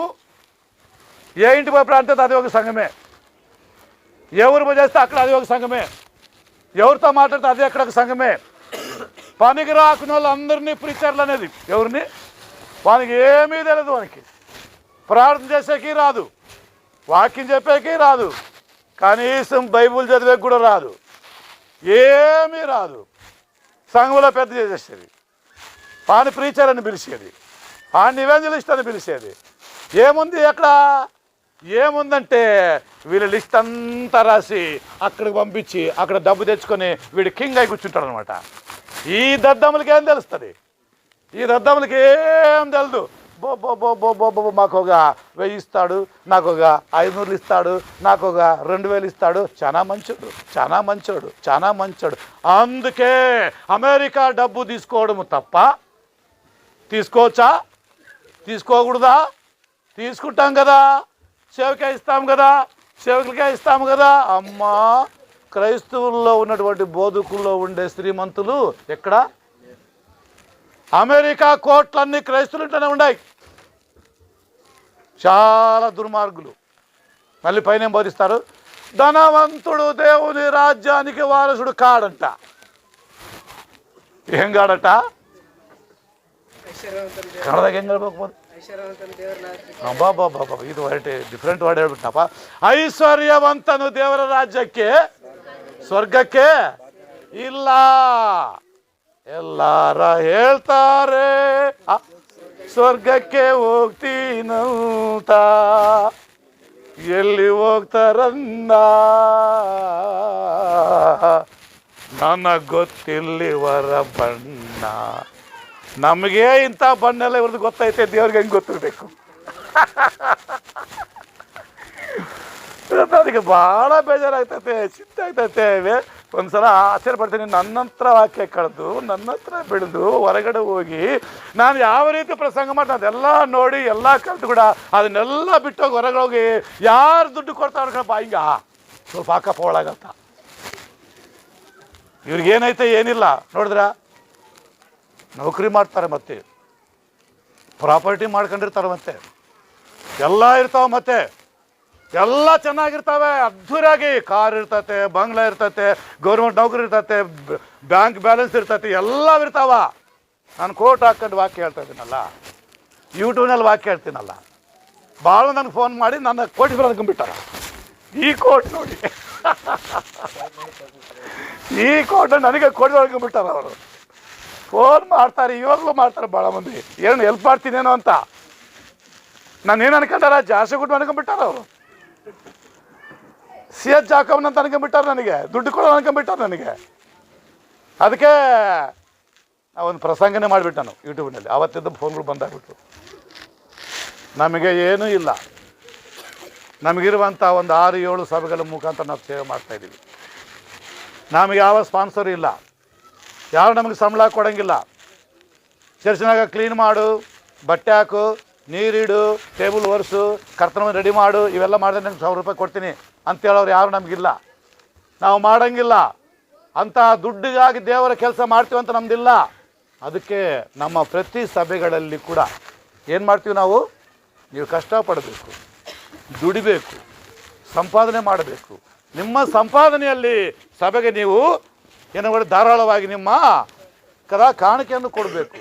ನೀವು ಒಂದು ವೇಳೆ ಬೋಧಕರಾದರೆ, ವಾಕ್ಯ ಹೇಳಬೇಕಂದ್ರೆ, ಸೇವೆ ಮಾಡಬೇಕಂತ ಆಸೆ ನಿಮಗಿದ್ರೆ ನೀವು ಮಾಡ್ಬೋದು. But because you are the employees ಅಂತ ಹೇಳಿ ನಾವು ಕ್ರಿಸ್ತನ ಸಭೆ ಎಲ್ಲ ಹೆಡ್ಡಿಂಗ್ ಹಾಕಿದ್ರೆ ನನಗೆ ನಾಚಿಕೆ ಆಗಿಬಿಡ್ತು. ಅಮೇರಿಕಾ ದುಡ್ಡು ತಗೊಳ್ಳೋದು ತಪ್ಪ? ಕ್ವಶನ್ ಮತ್ತೆ ತಪ್ಪ? ನನಗೆ ಬಿಟ್ಟಿದ್ರೆ ಅಲ್ಲಿ ಭಾಳ ಚೆನ್ನಾಗಿತ್ತಲ್ಲ ವಾಕ್ಯ ಹೇಳಕ್ಕೆ. ಹೌದಾ? ತೊಳೆದು ಬೇಸು ಚೌರ ಮಾಡಿ ನೈಸ್ ಮಾಡಿ ಹಾರಾಕೆ ಹೋಗ್ಬಿಡ್ತಿದ್ದೆ ಅಲ್ಲ. ನಿಮ್ಮ ಸೇವೆ ದೇವರಿಗೆ ಅಂಗೀಕಾರ ಆಗಿದೆ. ತಿಮೋತಿ ತಾನೊಂದು ಸಣ್ಣ ಜಾಬ್ ಮಾಡ್ತಿದ್ದಾನೆ. ಸಂದೀಪ, ನಮ್ಮ ಶಿವರಾಜು, ಇವರಿಂದ ಸ್ಟೂಡೆಂಟ್ಸು, ಮನೋಹರ, ನಮ್ಮ ಅರುಣ, ಎಲ್ಲರೂ ಕೆಲಸ ಮಾಡ್ತಿದ್ದಾರೆ ಅಲ್ಲ. ಇನ್ನು ಇಸಾಕ, ಎಲ್ಲರೂ ಕೆಲಸ, ಇವರೆಲ್ಲ ಕೆಲಸ ಮಾಡಿ ಇವಾಗಲೂ ಕೂಡ ನಾನು ಅವ್ರಿಗೆ ಹೇಳ್ತೀನಿ, ನಿಮ್ಗೆ ದುಡ್ಡು ಬೇಕಾದರೆ ಬೇಡ, ನಮಗೆ ನಮ್ಮ ಅವ್ರಿಗೆ ಸಾಕಂತಾರೆ ಅವರು. ಏನಪ್ಪ ಸಾಕು, ಎಲ್ಲ ರಿಪೋರ್ಟ್ ಬರೆದು ಬಿಡ ಸ್ವಲ್ಪ, ಇದೊಂದು ಫೋಟೋ ಕಳಿಸ್ಬಿಟ್ಟು ದೊಡ್ಡದು, ನಮ್ಗೆ ಇಷ್ಟು ದೊಡ್ಡ ಸಭೆ ಐತೆ, 6 ನನ್ನ ಸಭೆಗಳದಾವ ಅಲ್ಲ, ಇಂಥೊಂದು ಫೀಚರ್ ಮಾಡಿದ್ದು ಕಳಿಸು ಆಗ್ಬೋದು. ಆದರೆ ನಮ್ಗೆ ಬೇಡ. ಯಾಕಂದರೆ ನಾವು ದೇವ್ರ ಸೇವೆ ಮಾಡಬೇಕು, ಆತ್ಮಗಳ ಸಂಪಾದನೆ, ಸಭೆಗಳನ್ನು ಕಟ್ಟಬೇಕು, ಸತ್ಯ ಸಾರಬೇಕು, ದೇವ್ರಿಗಾಗಿ ಜೀವಿಸಬೇಕು, ದೇವ್ರ ಮಹಿಮೆಗಾಗಿ ಜೀವಿಸಬೇಕು ಅಲ್ಲ. ಅದಕ್ಕಾಗಿ ನಮ್ಮದು ಯಾವುದೇ ಆಗಲಿ ದೇವರಿಗೆ ಅರ್ಪಣೆ ಆಗುವಂತೆ ನಮ್ಮ ಸೇವೆ ಆಗಬೇಕು. ನಾನು ಅದಕ್ಕಾಗಿ ಆರಿಸ್ಕೊಂಡಂಥ ವಾಕ್ಯ ಓದಿಸಿ ಮುಗಿಸ್ತೀನಿ. ನಾನು ರೋಮಾಪುರದವರಿಗೆ ಬರೆದ ಪತ್ರಿಕೆ 12ನೇ ಅಧ್ಯಾಯ 1ನೇ ವಚನ ಸಾಕು. 12ನೇ ಅಧ್ಯಾಯ 12ನೇ ಅಧ್ಯಾಯ ಊಟ వచ్చిన చదవండి. ಆದುದರಿಂದ ಸಹೋದರರೇ, ದೇವರ ಕನಿಕರವನ್ನು ತಂದು ನಿಮ್ಮನ್ನು ಏನೆಂದರೆ ನಿಮ್ಮ ದೇಹಗಳನ್ನು ದೇವರಿಗೆ ಮೀಸಲಾಗಿಯೂ ಸಜೀವ ಯಜ್ಞವಾಗಿಯೂ ಹೆಂಗ ನಮ್ಮ ಅರ್ಪಣೆ ಇರಬೇಕಂತೆ. ನಿಮ್ಮ ಎದೆ ಮೇಲೆ ಕೈ ಇಟ್ಕೊಂಡು ನೀವು ಆಲೋಚನೆ ಮಾಡಿ, ನನ್ನ ಸೇವೆ ಈ ರೀತಿಯಾಗಿದೆಯಾ ಅಲ್ಲ. ಈ ವಾಕ್ಯವನ್ನು ಆಧಾರ ಮಾಡಿಕೊಂಡು ಮಾತಾಡ್ರಿ. ನನ್ನ ಸೇವೆ ಈ ರೀತಿ ಇದೆಯಾ? ಇದರಲ್ಲಿ ಪ್ರಾಮುಖ್ಯವಾದಂಥ 3 ವಿಷಯಗಳಲ್ಲಿ ಹೇಳ್ತಾನೆ ನೋಡ್ರಿ. ಏನು ಹೇಳ್ತಾನ? ಪರಿಶುದ್ಧವಾಗಿರಬೇಕು ಅಲ್ಲ, ಸಜೀವ ಯಾಗವಂತೆ ಇರಬೇಕು, ನಿಮ್ಮ ಶರೀರಗಳು ದೇವರಿಗೆ ಅಂಗೀಕಾರವಾಗಬೇಕು, ನೀವು ಸಮರ್ಪಣೆ ಮಾಡಿಕೊಳ್ಳ್ರಿ. ಎಲ್ಲೈತೆ? ಯಾರು ಇದು ಇಲ್ಲ, ಇದು ಮಾಡೋಂಗಿಲ್ಲ. ಏನು ಮಾಡಬೇಕಾ? ಸಮರ್ಪಣೆ ಇಲ್ಲ, ಗಿಮರ್ಪಣೆ ಇಲ್ಲ, ಏನೂ ಇಲ್ಲ. ಲಂಚ ತೊಗೊಳ್ಳುವಾಗ ಲಂಚ ತೊಗೊತಾರೆ, ರಿಯಲ್ ಎಸ್ಟೇಟ್ ಮಾಡ್ಕೊಂತ ಅಲ್ಲಿ ಕೂಡ ಡಬಲ್ ಎಲ್ಲ ಹೊಡ್ಕೊತಾರೆ. ತಾವೇ ನಂಬಿಕೊಂಡಿರುವಂಥ ಕಂಪ್ನಿಗಳನ್ನ ಮೋಸ ಮಾಡಿ ಮುಳುಗಿಸ್ಬಿಟ್ಟು ಮುಚ್ಚಿಬಿಡ್ತಾರೆ. ಮತ್ತೆ ದೇವ್ರ ಸೇವೆ ಅಂತಾರೆ, ಮತ್ತೆ ದೇವ್ರ ವಾಕ್ಯ ಅಂತಾರೆ. ಮತ್ತೆ ಏನಂತೆ, ನಾವೆಲ್ಲ ಚರ್ಚ್ ಆಫ್ ಕ್ರೈಸ್ಟ್ ಪ್ರೀಚರ್ಸ್ ಅಂತೇಳಿ ಒಂಥರ ಗ್ಯಾದರ್ ಆಗ್ತಾರೆ. ಅಲ್ಲೆಲ್ಲ ಯಾರಿರ್ತಾರೆ ಗೊತ್ತಾ? ಏನಿಲ್ಲ, ಅಲ್ಲಿ ವಾಕ್ಯನೇ ಇಲ್ಲ, ಜ್ಞಾನನೇ ಇಲ್ಲ. ಅಲ್ಲಿ ಓನ್ಲಿ ಅಲ್ಲಿರೋದೆಲ್ಲ ಜಂಬ. ಎಂಥ ಜಂಬ? ಹಂಗೆ ಹೆಂಗಿರ್ತದೆ? ಸ್ವಲ್ಪ ಹಾಡಪ್ಪ ನೋಡೋಣ. ಹಾಡು ಚೆನ್ನಾಗದ, ಸುಮ್ಮನೆ ಸಟ್ಟಕ್ಕೆ ಭಾಳ ಚೆನ್ನಾಗದ ನೋಡೋಣ. ಬದುಕು ಬಾಳಿನ ಡಂಬ, ಈ ಬದುಕು ಬಾಳಿನ ಡಂಬ, ಬದುಕು ಬಾಳಿನ ಡಂಬ, ಈ ಬದುಕು ಬಾಳಿನ ಡಂಬ, ಎಳಿತೈತಿ ಮಾನವನ ಬದುಕು, ಬದುಕು ಬಾಳಿನ ಡಂಬ, ಈ ಬದುಕು ಬಾಳಿನ ಡಂಬ. ಮುಗಿಸ್ತೀನಿ. ನಮ್ಮ ಸೇವೆ ದೇವರಿಗೆ ಅಂಗೀಕಾರ ಆಗಿದೆ, ಆಗಬೇಕು. ಆಂಧ್ರದಿಂದ ಒಬ್ಬಾತ್ ಬಂದ ಒಂದು ಸಲ ಮನೆಗೆ ಹೊಸಪೇಟೆಗೆ. ನನಗೆ ಯಾವತ್ತಾದ್ರು ಪರಿಚಯ ಇಲ್ಲ, ಬಂದು ಪರಿಚಯ ಮಾಡ್ಕೊಂಡನ. ಆತನ ಹೆಸರು ಪ್ರಸಾದ್ ಏನಂತಂದ. ಮಲ್ಲಿ ನೀವು ಅನ್ಕೋದ್ದು ಏನಂದ? ಆ ಪ್ರಸಾದ್ ಏನಂದ, ವೈಟ್ ಆ್ಯಂಡ್ ವೈಟ್ ಡ್ರೆಸ್, ಯಾವಾಗಲೂ ವೈಟ್ ಆ್ಯಂಡ್ ಡ್ರೆಸ್ ಆಗ್ತಾನಂತೆ, ಯಾವಾಗಲೂ ವೈಟ್ ಆ್ಯಂಡ್ ವೈಟೇ. ಅದು ಸಫಾರಿ ಮಾರ್ಕಾಪುರದ್ದು ಬಂದಾನ, ಆ ಗಿದ್ದಲೂರದ್ದು ಬಂದಾನ. ಒಂದಿನ ಮಾತಾಡಿ ಎಲ್ಲ ಆಯ್ತಲ್ಲ, ಮೀಟಿಂಗ್ 7-8 ಗಂಟೆಗೆ ಮುಗೀತಲ್ಲ, ಊಟ ಮಾಡಿ ಹೊರಗೆ ಹೋದಂಗೆ ಹೋದ. ಹೆಂಗೆ ಹೋಗಿನ ಗೊತ್ತಾ? ಈ ಸ್ಟ್ರೀಟು ಆ ಸ್ಟ್ರೀಟು ಇದೆಲ್ಲ ತಿರುಗ್ತಾ ಇದ್ದಾನ. ಯಾಕಂತಂದರೆ ಇದು ಎಲ್ಲಿ ಸಿಗ್ತತೆ ಅಂತೆ.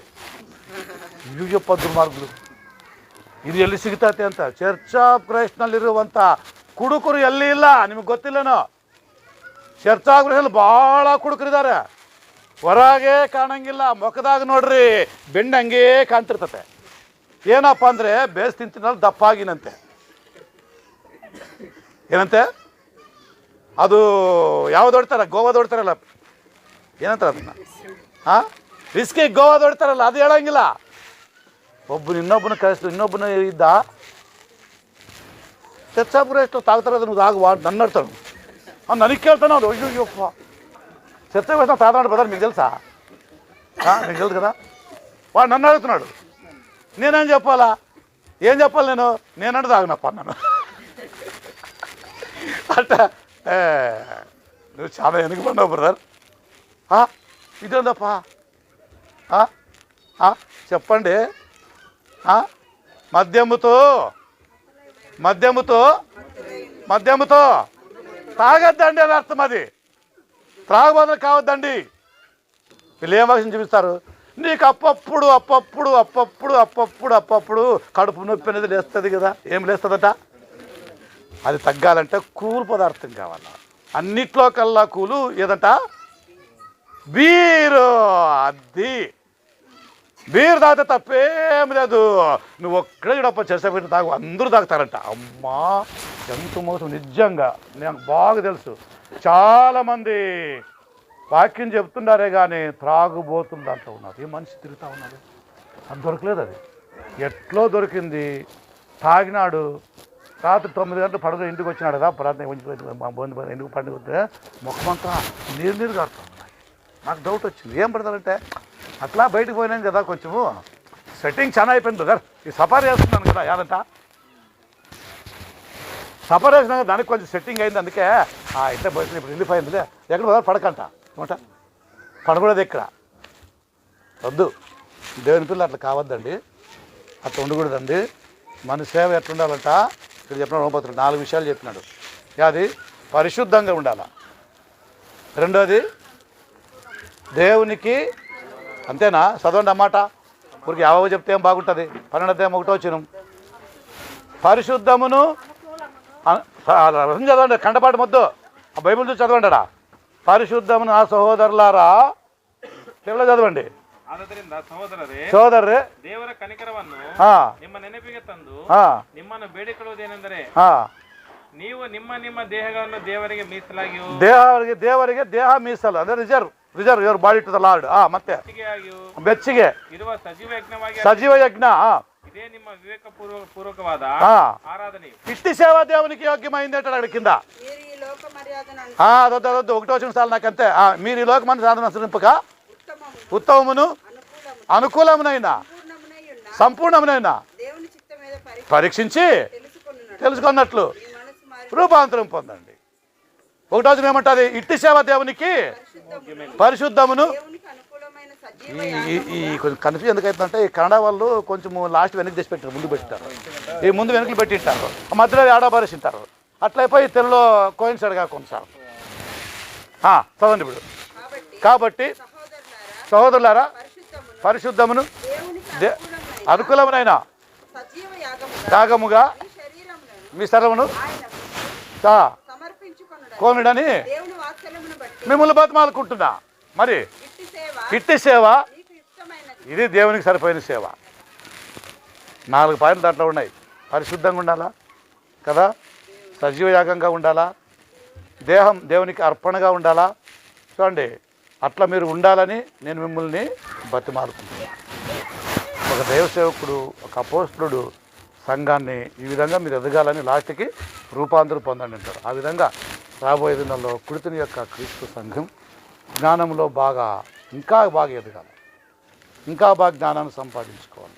సామెతలు చెప్పినట్టుగా నీ ఆస్తి అంతా కూడా ఇది అమ్మి కానీ నువ్వు జ్ఞానముని కొనుక్కో అంటాడు, సంపాదించుకో అంటాడు. నీ ఆస్తిని అంతా అమ్మైనా సరే జ్ఞానమును కొనుక్కొని ఆ జ్ఞానమే క్రీస్తు, అదే వాక్యం. ఆ వాక్యమే దేవుడు. ఆ దేవుడే పరలోకంలో ఉండి అక్కడి నుంచి మానవుడిగా భూలోకానికి వచ్చి మానవుల కోసం బలై. మీలో ఇంకా ఎవరైనా యేసుక్రీస్తు నమ్మకపోతే, మార్పు నొందుకుపోతే, యేసుక్రీస్తు యొక్క మరణ సమాధ పునరుత్థానాల గురించి వినండి, సువార్తను నమ్మండి, యేసుని నమ్మండి, మనసు మార్చుకోండి, దేవుని వైపు తిరగండి కదా. యేసుక్రీస్తుని దేవుని కుమారుడుగా నోటితో ఒప్పుకోనండి. మీ పాపక్షమాపణ కోసం తండ్రి యొక్క కుమారుని యొక్క పరిశుద్ధ నామములో బాప్తిసం పొంది రక్షణ పొంది దేవుని రాజ్యంలో చేరి క్రీస్తు సంఘంలో చేరి క్రీస్తుతో కూడా రాయబారులుగా మనం దేవుని పని చేస్తూ పరలోకానికి ప్రయాణం చేద్దాం. మీ అందరికీ నా వందనాలు.